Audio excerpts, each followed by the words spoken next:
Салам алейкум, кадырлуу TikTok жана YouTube көрөрмандар, амансыздарбы? Бизде дагы раритет телефон 2008-жылкы 26-сентябрь Nokia 1680 достор, өз убагында аябай авторитет телефон болгон.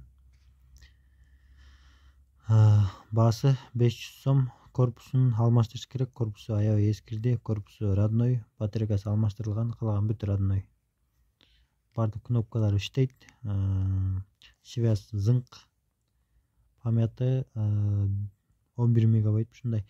Анан кийин камерасы бар. Кадимки тонкий зарядка сайылат. Кыскасы керектүүлөрүнүн бардыгы бар. Связька алсаңыздар болот. Же сактап койсоңуздар, кийин булардын баасы аябай көтөрүлөт да, эскиргендечи. 2008-жылы чыккан.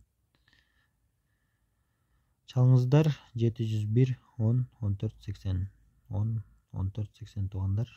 Кимге жаккан болсо, кимге эски телефондорго кызыкса, чалыңыздар. Сүйлөшөбүз.